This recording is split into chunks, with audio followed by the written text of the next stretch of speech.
Hey guys, happy Monday. Welcome back to part 2 of my chronological recap of the Marvel Cinematic Universe in prep for Avengers Endgame, which also happens to be my spoiler review for Captain Marvel, because first Avenger took place in the 40s, this takes place in the 90s, so logic. So I've seen Captain Marvel twice in the theaters. The first time was at the press screening, the second time was in what I thought would be IMAX 3D, but just ended up being plain old IMAX, which I'm grateful for. So after seeing Captain Marvel a second time, my opinion really didn't change on the movie. I still like it. The stuff that I really did like about Captain Marvel, I really appreciated a lot more. And the stuff that I didn't like about Captain Marvel are still very much there, with one thing in particular that just annoyed the hell out of me, and that's why I have the spoiler review. First of all, I'm going to talk about Brie Larson as Carol Danvers. I still really like her in the role, and in my spoiler-free review, I mentioned that I think Wonder Woman is a more well-crafted movie. Now that being said, and while I still stand by that statement, I think the entirety of Wonder Woman is great, except for the climax, which I don't like at all. That villain is just horrendous. But with Captain Marvel, I think the movie has a better climax, and it has a better protagonist with Carol Danvers. And this is one instance where it does have to deal with me preferring Marvel over DC, but it's not on a complete bias. I mean, I just finished telling you guys that Wonder Woman is the better movie. But let me tell you why I prefer Carol Danvers over Diana Prince. And this is something that makes me appreciate Marvel heroes more than DC heroes, is that the DC heroes were based around Greek gods, essentially. Because Diana Prince is an Amazonian goddess, Arthur Curry, aka Aquaman, is an Atlantean, and most of the DC heroes, with the exception of people like Batman, are based around gods. And also, since a majority of the DC heroes, including Batman, are defined by the relationship with their parents, it just makes it a little less relatable and kind of tiresome. When it comes to Marvel heroes, they're defined by human characteristics. For example, the Hulk is based off of anger, and they just managed to make a character around that. The X-Men are allegories for people of different races and religions and just different ethnicities altogether. So because most of the Marvel heroes are either allegories for something or start off just as a regular human, it makes them more relatable. And the reason I really like Carol Danvers is because she's human, plain and simple. When the movie opens up, she is on Hollows. Again, she already has the Kree powers, and we're shown right away that she's the odd one of the Star Force group, because everyone else is so deadpan, so serious. She's the one who smiles, she makes witty one-liners, and everyone just kind of looks at her like, why are you doing that? And you know Carol Danvers is the only one that sticks out because of her spunk, because of her personality that's more outgoing than everyone else's. And that's ultimately the reason why I prefer Carol Danvers, is because she comes from an Earth background, she's a little more relatable, and she just has a much better personality. And part of this also has to do with a bias that I think Brie Larson is just a much more talented actress than Gal Gadot. Gal Gadot is perfect as Diana Prince, aka Wonder Woman, but outside of that, I haven't seen her in any other movies where I thought she was good. Brie Larson has proven herself on many occasions with Room, Trainwreck, 21 Jump Street, her small role in Community. She has proven herself time and time again that she is a very capable actress. So those are my thoughts on Carol Danvers as a whole. Now let's actually get into the villain of the movie, because when we see Ben Mendelsohn in pretty much anything that's a big release, we think bad guy, right there. I mean, he's playing a Skrull, and even though I don't read the comics, anything that I've seen involving the Skrulls, or even just doing research on Marvel Wiki, I've always been sold on the idea that they were villains. So I was kind of prepared for Ben Mendelsohn to be the villain, except he's not. No, he is actually a good guy. With most of this movie, you can get an idea of where it's gonna go. Even though I like the trailers more than most people, with that second trailer, I kind of got an idea of how the movie's gonna play out.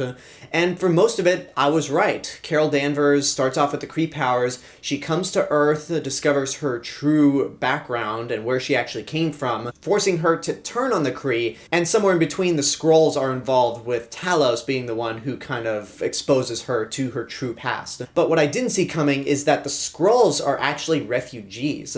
This is the first time in anything where I've ever seen the Skrulls be good guys. And that's actually a nice twist and somewhat refreshing, because it does add one element of surprise, and also plays into Carol's story where she kind of breaks free from this cause that she thought she was doing right by, only to realize that she was on the wrong side, and more importantly, that she was manipulated and used for this cause that she was told was the right cause. Because the way her origin plays out is that Annette Bening's character plays a scientist who's part of this organization called Pegasus, which is basically a joint collaboration between the United States Air Force and NASA. Well, it turns out that she is actually Mar-Vell, the character that Captain Marvel kind of named herself after. It also should be noted that they gender swapped Mar-Vell because Mar-Vell is usually depicted as a guy, which I'm okay with that. So anyway, Annette Bening's character turns out to be a Kree who realized what the Kree was doing was actually wrong, so she sides with the Skrulls and heads to Earth undercover as a human to try to figure out how to make hyperspace travel. And she does that with the help of the Tesseract, which, in chronological order, we last saw in Captain America the First Avenger after the Red Skull lost it. But in terms of the order that these movies came out, the last time we saw it was when Thanos crushed it and took the Space Stone from it. And when I first saw this movie, I thought, how did the Tesseract come back into play? Because last time we saw it, Howard Stark picked it up. But if you watch the first Avengers movie, when S.H.I.E.L.D. is playing with the Tesseract, or testing it out, they're at a NASA facility. So I feel like anytime Earth has to deal with the Tesseract after Captain America the First Avenger, NASA has to play a big part in it, which probably explains how Mar-Vell got a hold of the Tesseract. So basically, she's a refugee, and our true villain is Jude Law playing Yon-Rogg. And from the trailers, I could instantly tell that there was something fishy about Jude Law's character. And hey, I was right. He was the villain. And he kind of falls into that category of the lesser Marvel villains. Jude Law does a good job with the little time that he has, but Yon-Rogg as a character is just... he kind of reminds me of Ronan the Accuser, who, by the way, is in this movie, barely in it, so my opinion on him in Guardians of the Galaxy hasn't changed. I still think he's a terrible villain. So Yon-Rogg is the one that kills Mar-Vell after she and Carol crash into a field in a plane that they were testing, which houses an engine for hyperspace travel. So basically, Yon-Rogg wants the engine, Carol blows it up, but in a stroke of luck, she manages to survive the blast from the explosion because all the power within the engine gets transferred into her.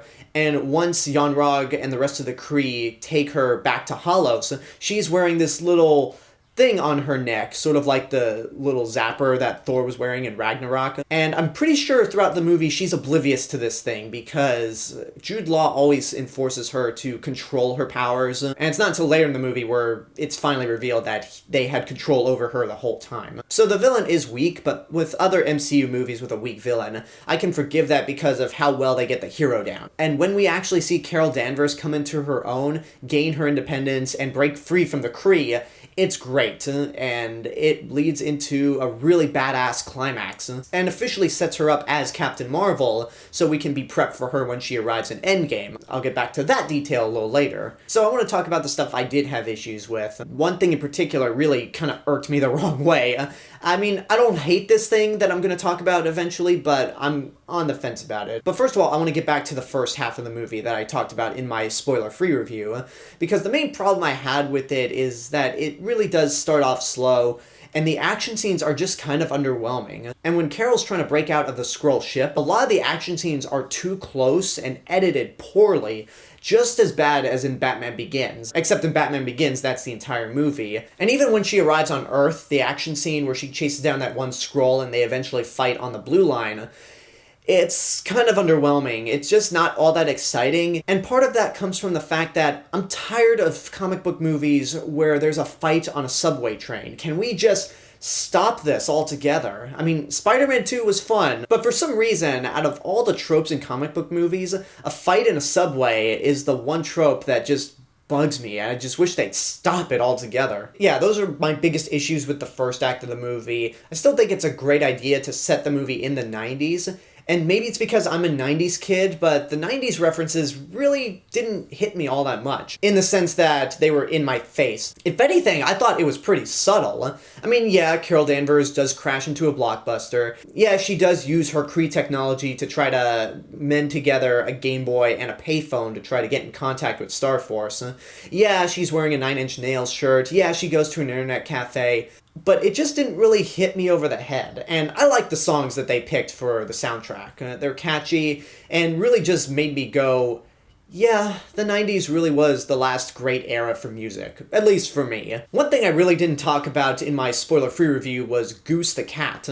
I'm sorry, a flurkin, because the flurkin is an alien that just happens to look like a cat, except it has a giant mouth with tentacles all over the place. The big reveal that Goose is in fact a flurkin and has these alien tentacles is when Carol asks Nick Fury to basically hold on to the Tesseract, and Goose pretty much swallows it and becomes a safe. And Goose also eats up a bunch of other Kree soldiers on the ship that Mar-Vell was using to develop the Lightspeak technology with the Tesseract. And there is a line that Nick Fury utters to Goose saying, "I'm gonna trust you not to eat me." And if you've seen Winter Soldier, you'll remember a certain line that Nick Fury utters about trusting someone, so you kind of know what's coming.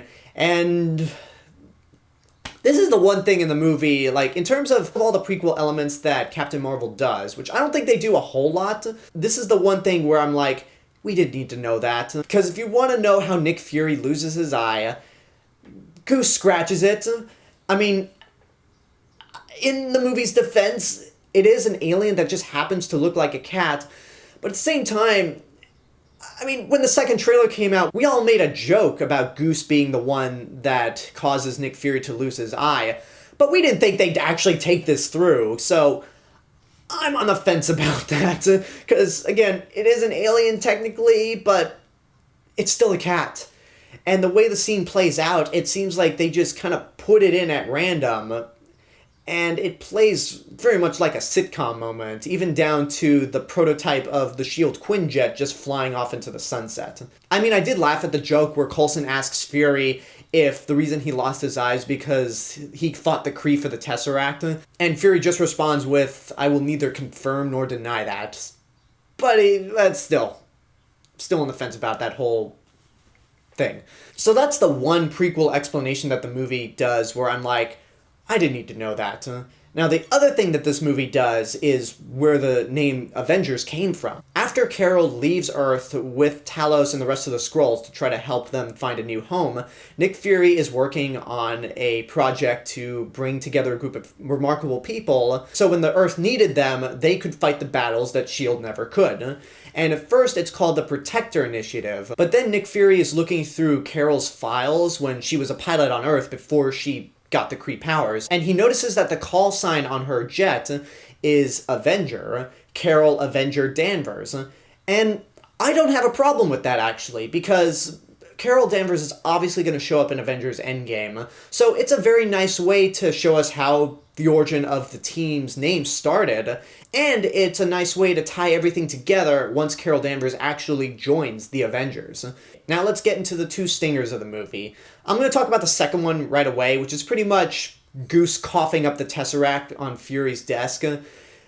That's it. It's not really worth staying for. In fact, every time a Marvel movie has a second stinger, they're usually not worth staying for. They're cute for a visual gag on your first viewing, but after that, don't bother. But the first stinger, I'm pretty sure, is a scene from Endgame, where Steve Rogers, Natasha Romanoff, James Rhodes, and Bruce Banner are at the Avengers headquarters. Rogers and Romanoff are just looking at the count for missing people go up, and it's up to 3 billion. Meanwhile, they've gotten the pager that Nick Fury used to contact Carol. Bruce Banner's trying to figure it out, but then the pager just craps out. Rhodey tells Steve and Natasha that, and Steve asks Banner to send it out again, and Natasha says, Fury knew what this thing was about, and I want to know who's at the end of this other line. And then as she turns around, Carol is right there with a different hairstyle and different armor and asks Natasha, where's Fury? And then it cuts and says Captain Marvel will return in Avengers Endgame.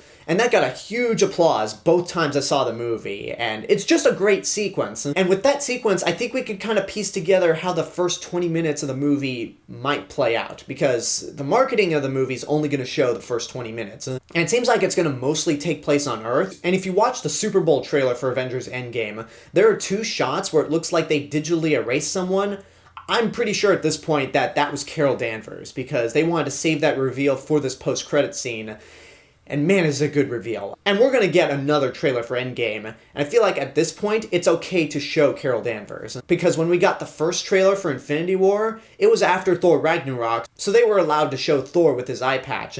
And then the second trailer came out sometime after Black Panther, which allowed them to show all the stuff that we loved from Black Panther, like more of Wakanda, Okoye, and Shuri. So I feel like with the second Avengers Endgame trailer, they're going to show Carol a lot more. So those are my overall thoughts on all the spoilers and stuff that I couldn't talk about in Captain Marvel. Again, I still really like the movie. The stuff that I really liked about Captain Marvel, I really liked. But the stuff I didn't like, I still don't like, and I'm still very irritated about how Nick Fury lost his eye. But this isn't as bad as people are making it out to be. Is it somewhat of a disappointment? I'd say yes, but a disappointment doesn't mean it's a bad movie. It just means that I was expecting something on the level of Black Panther or Infinity War, and what I got was something on the vein of the first Avenger, which is fine, because I love the first Avenger. I would still say my rating is worth seeing in your lifetime. It's very fun, it's enjoyable, and if you're a Marvel fan, it is definitely a requirement to watch, because it's going to lead into Endgame. And there you go, that's my spoiler review for Captain Marvel and part 2 of my chronological recap of the Marvel Cinematic Universe. Next up is going to be the one that started it all, 2008's Iron Man, which I cannot wait to talk about again. So until next time, I want to hear what your thoughts are on Captain Marvel. What do you think of the Skrulls being the good guys? What do you think of Nick Fury losing his eye? What did you think of the mid-credits scene? Let me know in the comments below, and until next time, I hope you enjoyed this review. Don't forget to subscribe to the channel, give this video a like, and of course leave a comment. Don't forget to support my Patreon page, follow me on social media, and until next time, this is the real Mr. Robinson telling you there is only one.